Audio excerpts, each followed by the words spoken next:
Hi everyone, नमस्कार, सलाम, सत श्री अकाल। Welcome back to Deep's all in one channel. आशा करती हूँ कि आप सब लोग बिल्कुल ठीक ठाक होंगे। आज आपके साथ शेयर करने वाली हूँ टेमू किचन हॉल। बहुत ही प्यारे प्यारे से आइटम्स मुझे टेमू की तरफ से रिसीव हुए हैं, जिनका मैं प्रॉपर रिव्यू यहाँ पे देने वाली हूँ। सारी ही जो शिपमेंट है वो एक साथ नहीं आई थी, स्प्लिट आई थी, बट सारी चीज़ें बहुत ही अच्छी पैकेजिंग में सेफली मुझे मिली हैं और हर चीज़ मैं आपको यहाँ पे ओपन करके दिखाऊंगी।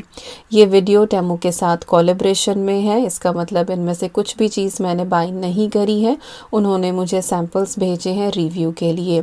तो ऑनेस्ट रिव्यू यहाँ पे मैं शेयर करने वाली हूँ। अगर इनमें से आपको कुछ भी पसंद आए तो लिंक आपको डिस्क्रिप्शन बॉक्स में मिल जाएगा। साथ ही आपके लिए एक डिस्काउंट कोड भी है जो स्क्रीन पे भी आपको दिखाई दे रहा है, साथ ही मैं डिस्क्रिप्शन बॉक्स और कमेंट सेक्शन में भी मेंशन कर दूंगी, then you can check out. तो जो सबसे पहला आइटम मुझे रिसीव हुआ है टेमू की तरफ से वो है ये बहुत ही ब्यूटीफुल सा लैम्प, जिसमें 2-3 टोन हैं जो आप चेंज कर सकते हैं। ब्राइटनेस जो है वो कम ज़्यादा कर सकते हैं और इंस्ट्रक्शन मैनुअल के साथ ही आता है। बेस इसका अलग है और टॉप पार्ट इसका अलग है, जो आपको खुद से असेंबल करना होता है और ये बहुत ही आसान है। पैकेजिंग आपने देखी ही है कि कितनी सिक्योर पैकेजिंग में आया है। सब कुछ मैंने चेक किया था, कुछ भी डैमेज नहीं था। तो बिल्कुल ऑनेस्ट चीज़ें मैं यहाँ पे शेयर करने वाली हूँ कि मुझे ये कैसी लगी है। तो ये आता है यूएसबी पावर के साथ। तो आपको प्लग इसमें चाहिए, आपके पास कोई भी यूएसबी प्लग हो उसमें आप इसको अटैच करके और प्लग इन कर सकते हैं। तो यहाँ पे ना एक पिन दी हुई थी टॉप पार्ट में बल्ब के नीचे, तो उसको आपको थोड़ा सा स्क्विश करना था और जो टॉप पार्ट है वो आसानी से आ जाएगा। तो लैंप जो है वो मेरा असेंबल हो गया है। अब बारी आती है कि लैंप को मैं रखूं कहाँ। तो कुछ दिन पहले कमेंट आया था कि दीपिका दी, आपका जो ये फ्लोटिंग शेल्फ है ये थोड़ी डार्क लगती है, यहाँ पे कुछ आप लाइटिंग ऐड करें। So this item is completely perfect for this space. तो थोड़ी सी चीज़ें मैंने शफ़ल करी इधर उधर और ये लैंप यहाँ पे बिल्कुल अच्छे से फिट हो गया है। और रात के टाइम जब ये लैंप यहाँ पे लाइट अप होता है तो बहुत सुंदर लगता है। तो यहाँ पे मैं आपको इसकी डिफरेंट टोन्स दिखा रही हूँ। तो इसकी ब्राइटनेस कम ज़्यादा कर सकते हैं, साथ ही जो लाइटिंग टोन है वो डार्क और लाइट भी आप सेट कर सकते हैं। तो जैसी भी आप चाहें उस हिसाब से इसे सेट करें and it is really good aesthetic addition into your kitchen और एनी स्पेस। आप चाहें तो इसको अपने बेडरूम में भी लगा सकते हैं।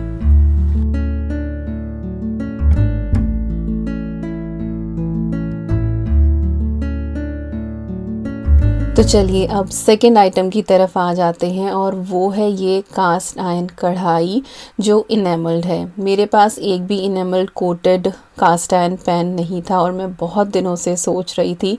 सो this came at right time as well.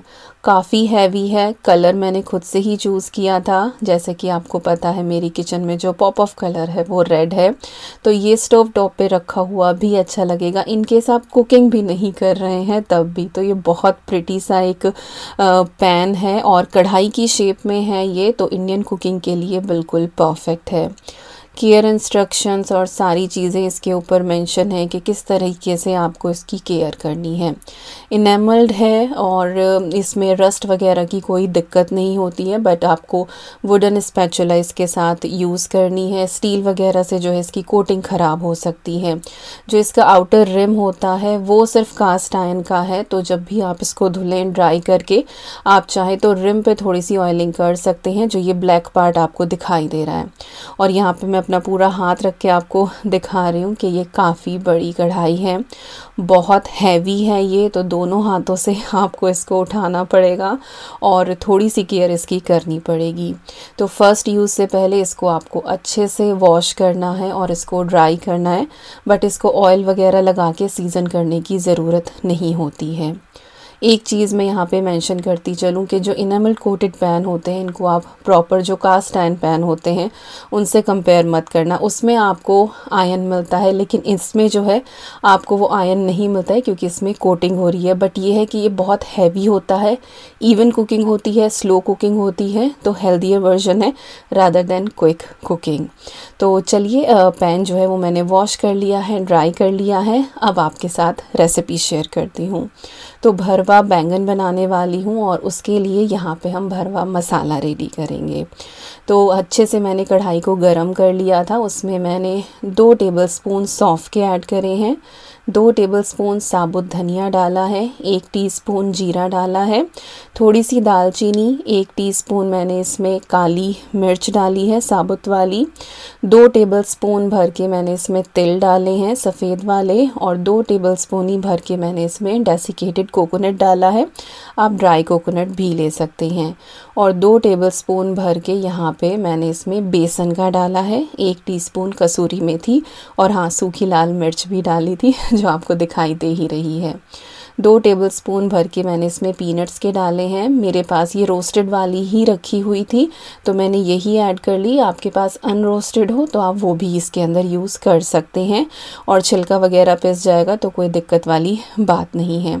इसके बाद इस मसाले को आपको भूनना है स्लो फ्लेम पे, और कब तक भूनना है, जब तक कि बेसन ना भुन जाए। तो बेसन की बहुत अच्छी सी खुशबू आने लगेगी, और जब वो खुशबू आने लगे देन इट्स फाइन कि हमारे जो बाकी के मसाले हैं वो भी बहुत अच्छे से रोस्ट हो चुके हैं। तो इसको जो है वो अलग से मैं एक प्लेट में निकाल लूँगी, क्योंकि जो ये कढ़ाई है ये बहुत ज़्यादा गर्म होती है तो इसमें मसाले और देर तक रोस्ट होते रहते हैं। तो मसाले को ठंडा होने देते हैं, तब तक हम ग्रेवी की तैयारी कर लेते हैं। तो सेम कढ़ाई में मैंने थोड़ा सा ऑयल ऐड करा है, और उसके बाद मैंने इसमें 1 चम्मच जीरा और 1 बड़ी सी प्याज बारीक कटी हुई इसके अंदर ऐड कर दी है।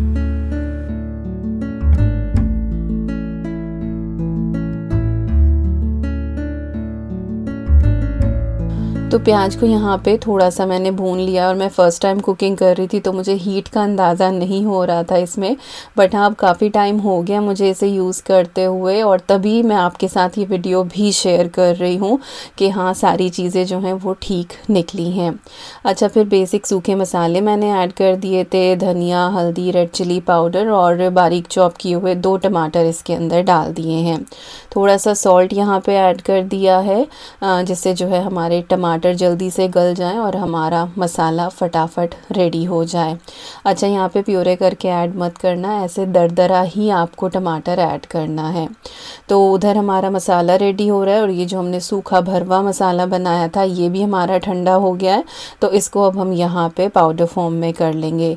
अच्छा, ये मसाला आप बल्क में बना के स्टोर भी कर सकते हैं, बहुत बढ़िया रहता है। अगर आप भरवा भिंडी बना रहे हैं, टिंडे बना रहे हैं, अब जैसे जब गर्मी आएगी तो बहुत सारी सब्जियां आती हैं जो आप भरवा बना सकते हैं। तो इस मसाले को इसी तरह से पाउडर करके अच्छे से ठंडा करके एयर टाइट कंटेनर में आप भर लें रूम टेम्परेचर पे। ये आराम से 2-3 महीने टिकता है, और चाहें तो आप इसको फ्रिज में भी रख सकते हैं। तो मैं कभी कभी इसको बहुत ज़्यादा बना के रख लेती हूँ, बट वही है कि अभी भरवा चीज़ें इतनी नहीं बन रही हैं, तो फ़िलहाल मैंने आज के हिसाब से ही बनाया है। छोटे वाले यहाँ पे मैंने ये बैंगन लिए हैं, और इनकी जो स्टेम है ना वो मैंने कट कर दी थी। कुछ लोग जो हैं वो स्टेम के साथ ही बनाते हैं, बट मुझे पता नहीं क्यों लगता है कि वहाँ थोड़ा सा गंदा हो सकता है, तो मैं हमेशा स्टेम जो है वो कट कर देती हूँ। इसके बाद जो है इसमें मैंने प्लस का साइन बनाते हुए इसको कट किया है बॉटम पार्ट से, और चेक कर लिया है कि बैंगन अंदर से ठीक है या नहीं है। इसके बाद जो हमने मसाला बनाया था वो हम इसके अंदर अच्छे से भर देंगे, और अगर थोड़ा बहुत मसाला बच भी जाएगा तो कोई दिक्कत वाली बात नहीं, आप ग्रेवी के अंदर भी इस्तेमाल कर सकते हैं। इससे ग्रेवी जो है वो बहुत अच्छे से थिक हो जाती है, या फिर आप स्टोर करके रख लें और किसी और सब्जी में भी इस्तेमाल कर सकते हैं। तो बैंगन यहाँ पे हमारे सारे अच्छे से भर गए हैं, और इधर हमारा जो ग्रेवी मसाला है वो भी बहुत अच्छे से पक गया है। जो भी हमने 1 चम्मच ऑयल डाला था तो वो थोड़ा थोड़ा दिखने लगा है। इसके बाद जो है आप इसके अंदर दही ऐड करें, और मेरी तरह नाड़ियों की तरह ना इसके अंदर डाल दें कि बस डॉलप्स उठाए और डाल दिए। आप अलग से कटोरी में लेके उसको एक बार अच्छे से विस्क करें और उसके बाद ऐड करें, तो उससे ज़्यादा स्मूथ आती है। इसमें जो है वो छोटे छोटे छिटके से रह जाते हैं, पर मेरा वही है कि काम जल्दी निपटाना होता है तो कई बार मैं इस तरह के काम कर ही देती हूँ। तो खैर यहाँ पे दही जो है वो भी अच्छे से भुन गई है, और बहुत बढ़िया हमारा मसाला रेडी हो गया है। जो थोड़ा बहुत ड्राई मसाला बचा था वो भी मैंने इसी के अंदर ऐड कर दिया है, और साथ में थोड़ा सा पानी डाल दिया है, और पानी डाल के इसको हम थोड़ी देर यहाँ पे पकने के लिए छोड़ देंगे।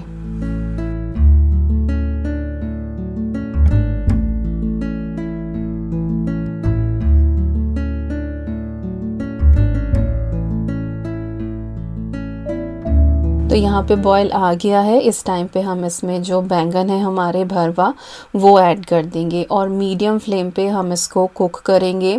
इसको पूरा कुक होने में 15 से 17 मिनट लग जाते हैं। बीच बीच में आपको जो है इसको पलटना भी होता है और आप फोक से या फिर नाइफ़ से इसको चेक करके देख लें। मुझे जो ये बैंगन है वो बहुत ज़्यादा गले हुए पसंद नहीं आते हैं, खड़े खड़े से पसंद आते हैं, लेकिन साहब को जो है वो बहुत गले हुए पसंद आते हैं। तो यूजुअली ये वाली जो रेसिपी है वो मैं प्रेशर कुकर में बनाती हूँ, तो उससे वो बहुत अच्छे से गल जाते हैं। बट आज क्योंकि नई कढ़ाई आई थी, मुझे इस्तेमाल करनी थी, आप लोगों को दिखानी भी थी, तो इसलिए मैंने ये कढ़ाई में बनाए हैं। बट बहुत ही बेहतरीन रेसिपी है, आप ज़रूर ट्राई करना। और मैंने यहाँ पे ये एक्स्ट्रा ही बनाए हैं, इतने सारे हम नहीं खाने वाले हैं, एक एक बैंगन ही खाया जाएगा। बच्चे तो सिर्फ ग्रेवी ही खाने वाले हैं, दोनों को ग्रेवी पसंद आई थी। तो बैंगन जो है इसमें से मैं फ्रीज़ भी करके रख दूँगी। तो कई बार होता है जब इस तरह की कोई सब्ज़ी जो कभी कभार घर में बनती है उसकी मैं डबल सर्विंग्स तैयार करती हूँ। तो एक सर्विंग जो है वो मैं फ्रीज़ कर देती हूँ और एक सर्विंग जो है हम यूज़ कर लेते हैं। अच्छा, जो तीसरा आइटम है जो टीमू से मुझे आया है वो है ये राइस स्ट्रेनर, आप इसको बोल सकते हैं, या फिर आप इसको नूडल स्ट्रेनर भी बोल सकते हैं। और बड़े से बड़ा पैन हो, छोटे से छोटा पैन हो, ये उसके ऊपर परफेक्टली फिट आता है। और इसका जो कार्ड है ना वो मैं ये साइड में भी लगा रही हूँ, जिसमें आपको प्राइस वगैरह मेंशन हो जाएंगे। बाकी सारी डिटेल्स जो हैं वो आपको डिस्क्रिप्शन बॉक्स में मिल जाएगी। तो मैंने दाल भी बनाई थी आज लंच में, और साथ में राइस तो ऑब्वियसली बनने ही थे। तो ये मैं यहाँ पे आपको यूज़ करके दिखा रही हूँ, और इसको मैंने वॉश कर लिया था तभी मैं इसको यूज़ कर रही हूँ। तो इसको आप साइड से भी पकड़ सकते हैं, और अगर बड़ा पैन है आपका जिसके ऊपर ये पूरा फिट आ रहा है तो आप इसको साइड से भी पकड़ सकते हैं। वो मैंने आपको अभी दिखाया ही था कि किस तरह से पकड़ सकते हैं। तो मेरे पास इस तरह का पहले भी था, लेकिन वो प्लास्टिक में था, और अब मैंने ऑलमोस्ट ही अपनी किचन जो है वो प्लास्टिक फ्री कर दी है इस तरह की चीज़ों से, जितना मुझसे हो पा रहा है। और साइड की ये रिम मैं आपको दिखा रही हूँ जो बहुत अच्छे से टक हो जाती है, तो राइस वगैरह कुछ भी नहीं निकलता है। तो बहुत बढ़िया ये स्ट्रेनर है और good addition in my kitchen. इसके बाद आ जाते हैं अगले आइटम की तरफ, और वो है ये कास्ट आयरन का तवा, जो मैं बहुत दिनों से सोच रही थी। बट क्योंकि मैंने पहले कभी इस्तेमाल नहीं किया था डेली के हिसाब से, तो मुझे डर लग रहा था कि मैं बड़ा लूँ या छोटा लूँ। तो मैंने पराठे के हिसाब से ले लिया है। जब मुझे अच्छे से ये इसके ऊपर काम करना आ जाएगा, छोटे चीले या फिर डोसा मैं इसके ऊपर अच्छे से बना पाऊँगी, फिर मैं बड़े वाला भी ले लूँगी। बट यह सभी हो गया है, मुझे 2 हफ्ते से ज़्यादा हो गए इसको इस्तेमाल करते हुए, और ये बहुत अच्छे से काम कर रहा है। तो हैंडल इसका अलग आता है और इसको आप बहुत ईज़िली असेंबल कर सकते हैं, किसी इंस्ट्रक्शन की भी ज़रूरत नहीं है। और इतना साइज़ है कि डेली की रोटी पराठा आप इसके ऊपर आराम से बना सकते हैं। मैं वैसे भी रोटी और पराठे दोनों छोटे छोटे ही बनाती हूँ। पूरी गाइड आती है इसके साथ कि किस तरह से आपको सीज़न करना है। वैसे ये प्री सीज़न है, बट फिर भी एक केयर आती है यूज़ करने से पहले कि इसको आपको अच्छे से वॉश करना है। उसके बाद इसको ड्राई करके इसके ऊपर थोड़ा सा ऑयल लगा के एक बार आप स्मोक आउट कर लें तो ये बिल्कुल नॉन स्टिक की तरह काम करेगा। तो वही इंस्ट्रक्शंस जो हैं फॉलो करते हुए मैंने यहाँ पे इस पैन को रेडी करा है। तो मैंने इसको अच्छे से सोपी वाटर से वॉश कर लिया था, इसके बाद ड्राई किया है और इसको अच्छे से गर्म करके और फिर फ्लेम ऑफ करके चारों तरफ मैंने इसके ऊपर ये ऑयलिंग कर दी है। कोई भी ऑयल आप इस्तेमाल कर सकते हैं जो भी आप खाने में यूज़ करते हैं। और उसके बाद आपको फिर से फ्लेम ऑन करनी है और इसको हाई फ्लेम पे आपको रखना है जब तक कि इसके अंदर से अच्छे से स्मोक ना आने लगे। और उसके बाद आपका जो पैन है, तवा है, वो बिल्कुल रेडी हो जाएगा। सेम चीज़ें आप किसी भी कास्ट आयरन बर्तन के लिए फ़ॉलो कर सकते हैं। तो तवा मेरा रेडी है, तो फटाफट लंच के लिए यहाँ पे रोटियाँ बना के रेडी कर लेते हैं और देखते हैं कि कैसी बनती है।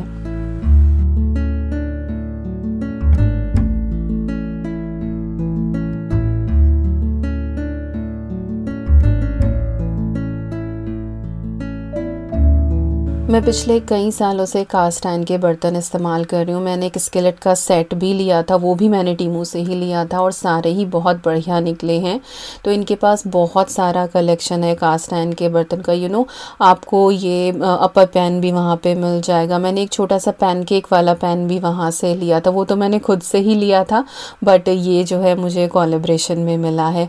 तो तवा जो है वो परफेक्टली काम कर रहा है। इसके बाद मैंने एक ये ट्रे ली है, ये स्टेनलेस स्टील की है। ये बिल्कुल परफेक्ट है कलाकंद या बर्फ़ी वगैरह जमाने के लिए। तो आज तो मैं नहीं बनाने वाली हूँ, बट क्योंकि आई थी चीज़ तो मैंने सोचा कि चलो मैं आपको ये दिखा देती हूँ। तो इन फ्यूचर जब भी कुछ इस तरह से मिठाई बनाऊँगी तो मैं आपको दिखाऊँगी। इसकी हाइट वगैरह सब सही थी। एक मैंने ये स्पैचुला ली है नूडल्स के लिए। नूडल्स वाली मेरे पास नहीं थी, तो इससे जैसे चाउमीन बना रहे हैं, नूडल बना रहे हैं, तो बहुत आसानी से आप पैक कर सकते हैं, सर्व कर सकते हैं, इवन दो कुक भी कर सकते हैं। और मैंने पर्पसली ये स्टेनलेस स्टील का ही लिया है। इसके बाद का जो ये आइटम है ये है कैन ऑर्गेनाइज़र एक्चुअली। और ये जो है ये कॉम्प्लीमेंट्री आया है, ये मैंने चूज़ नहीं किया था और इसका मुझे पता भी नहीं था कि ये आने वाला है। तो दो चीज़ें जो हैं वो कॉम्प्लीमेंट्री आई हैं, तो वो भी मैं आपको दिखा ही रही हूँ। तो इसमें आप कोई भी सॉस की बॉटल हुई या कुछ भी फ्रिज में ऑर्गेनाइज़ कर सकते हैं, अपनी पेंट्री में ऑर्गेनाइज़ कर सकते हैं अगर आप कैंस वगैरह काफ़ी यूज़ करते हैं। तो असेंबल करना था इसको, और वैसे तो अकेला इंसान भी कर सकता है, बट दो जने करें तो ज़्यादा आसानी से ये हो जाता है। तो मैंने इसकी इंस्ट्रक्शंस पढ़ी और उसके बाद जो है मैंने इसको असेंबल करना शुरू किया। शुरुआत में गलती करी कि एक तरफ से ही मैं इस पट्टी के अंदर इसको अलाइन कर रही थी, लेकिन आगे पीछे की जो दोनों पट्टियाँ हैं वो दोनों रख के और एक साथ आपको स्लाइड इन करना है। और उसके बाद जो ये हमारे स्लाइडर्स हैं जिसके अंदर कैन फिट होगी वो लगाने थे।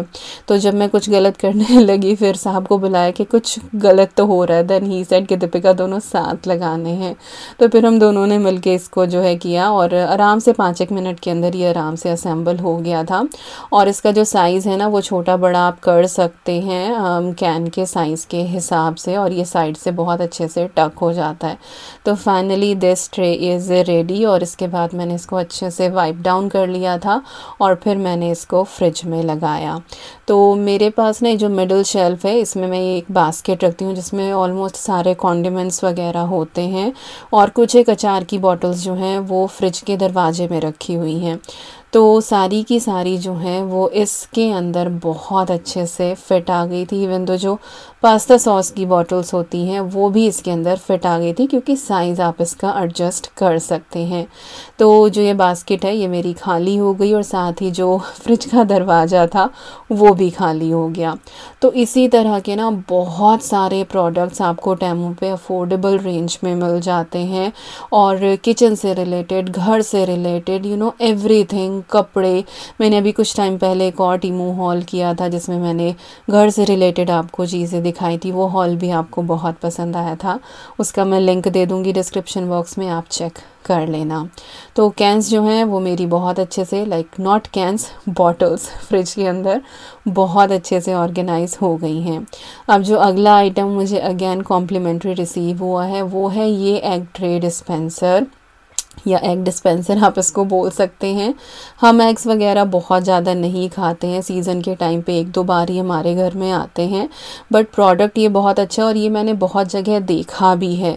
बट इसको यूज़ करते हुए मुझे हमेशा से डर ही लगता था, क्योंकि इसमें जब एग नीचे की तरफ गिरता है मुझे यही लगता था कि कहीं क्रैक ना आ जाए। तो आज मैं वो आपको पूरा करके दिखाऊँगी यहाँ पर।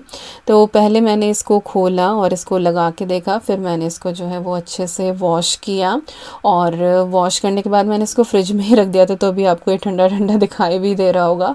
फिर साहब जो है वो एग लेकर आए, फिर मैंने इसके अंदर जो है वो लगाने शुरू किए।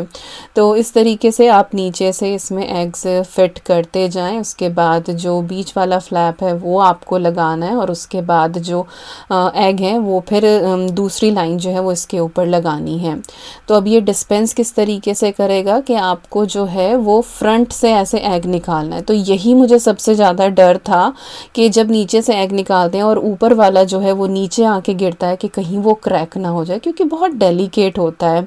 तो मैंने वही पहले वाला जो है वो बार बार निकालती गई और मुझे देखना था कि जो वो नीचे गिरा था सबसे पहले वाला, उसमें कोई क्रैक तो नहीं आया। तो उसमें कोई क्रैक नहीं था, इट वाज़ फाइन। और उसके बाद हमने जो एग करी भी बना के खाई है एक्चुअली, तो बॉईल करते हुए भी किसी में कोई क्रैक नहीं आया था, तो एग बिल्कुल सही थे। तो अगर आप खाते हैं अंडे एग्स, तो आप ये डिस्पेंसर ले सकते हैं और बहुत ही स्लिम सा है, फ्रिज में बिल्कुल साइड में आराम से ये फिट हो जाएगा। तो चलिए अब आ जाते हैं अगले आइटम की तरफ, और वो है हमारा केक टिन। मेरे पास बेकरी के बहुत सारे आइटम्स हैं, लेकिन मेरे पास ये 6 इंच साइज़ का जो था वो केक टिन नहीं था, और ये बिल्कुल परफेक्ट है हमारी फैमिली के हिसाब से। जैसे मैं बर्थडेज़ वगैरह में भी केक बनाती हूँ, तो मेरे पास बहुत बड़े वाले थे। तो जब थोड़ी क्वांटिटी का केक मैं बनाती थी, तो उसमें क्या होता था कि वो बहुत चौड़ा टाइप बन जाता था और पतला रहता था। इसमें जो है वो थिकनेस बिल्कुल सही आएगी। तो बस इसी के साथ जो है हम एक केक की रेसिपी भी आपके साथ शेयर कर देते हैं। तो आज मैं कैरेट केक बनाने वाली हूँ। तो उसके लिए पहले यहाँ पे हम बटर मिल्क रेडी करेंगे। तो 1 कप मैंने दूध लिया है, इसको 30 सेकंड के लिए मैं माइक्रोवेव कर लूँगी। तो बेसिकली आपको लूक वार्म मिल्क चाहिए यहाँ पे, बहुत ज़्यादा गर्म नहीं और बहुत ठंडा नहीं, लूक वार्म होना चाहिए। इसके अंदर 1 टेबलस्पून मैंने विनेगर ऐड करा है, जो हम नॉर्मल चाइनीज़ कुकिंग में यूज़ करते हैं। और इसके बाद इसको थोड़ा सा मिक्स करके हम थोड़ा सा रख देंगे, तो ये हल्का सा कर्डल हो जाएगा। इसके बाद इसी के अंदर जो है हम ऐड करेंगे ऑयल। कोई भी कलरलेस ऑर्डरलेस आपको ऑयल यूज़ करना है। बटर के साथ बनाना चाहते हैं तो बटर के साथ बना सकते हैं। मेल्टेड बटर आपको लेना है यहाँ पे 1/4 कप, और इसी के अंदर जो है आप ऐड कर दें। इसके बाद जो है हम इसमें शुगर ऐड करेंगे। तो शुगर जाएगी इसमें 1/2 कप। थोड़ी बहुत 1-2 टेबलस्पून कम ज़्यादा कर सकते हैं अपने टेस्ट के हिसाब से। वैसे इस मेजरमेंट के साथ केक जो है वो बिल्कुल ठीक मीठा बनता है।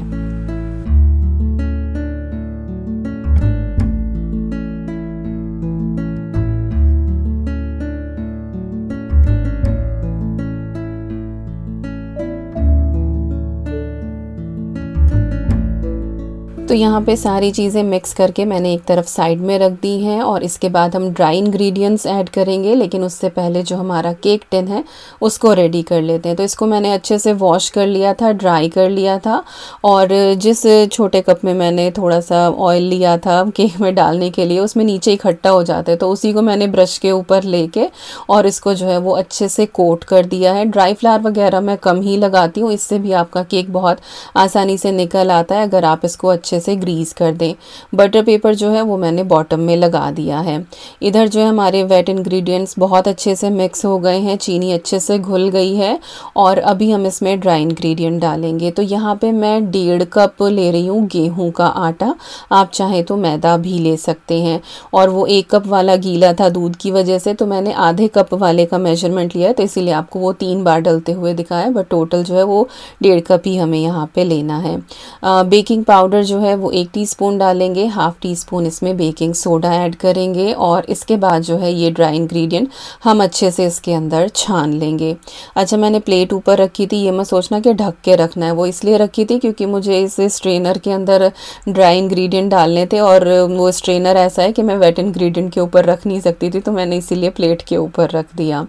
तो बस इसके बाद कट एंड फोल्ड मेथड से हम इसको मिक्स करेंगे, और यहाँ पे हमें इसको ओवर मिक्स नहीं करना है। अब आप सोच रहे होंगे कि इतनी लंबी वीडियो यहाँ तक हो गई है और ईवी अब तक किचन में नहीं आई है। तो यहाँ पे देखिए ईवी जो है वो आ गई है केक को मिक्स करने के लिए। तो उसको सारे काम मेरे साथ करवाने होते हैं, स्पेशली बेकिंग जब हो रही होती है तब तो वो बहुत ही ज़्यादा इन्वॉल्व रहती है।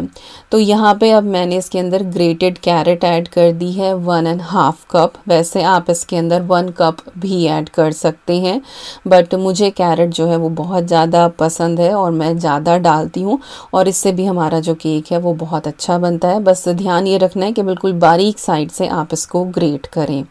और इसके बाद इसको हमें अच्छे से मिक्स करना है। और यहाँ पे बैटर जो है वो मुझे थोड़ा सा थिक लग रहा था, तो इसमें मैंने 1/4 कप के करीब और दूध ऐड करा है। रूम टेम्परेचर का दूध ऐड करना, मेरी तरह डायरेक्ट ठंडा ठंडा मत डाल देना, उससे थोड़ा सा केक के टेक्सचर पे या ये बोल दें उसके राइजिंग पे फ़र्क पड़ता है। पर ठीक ही बेक हो गया था केक, पर रूम टेम्परेचर का हो तो ज़्यादा बेटर है। और ऐसी जो है वो फाइनल कंसिस्टेंसी होनी चाहिए। और ये बस ईवी ने केक जो है वो बाहर फेंक ही दिया था, कि बस रोक ही लिया मैंने उसको।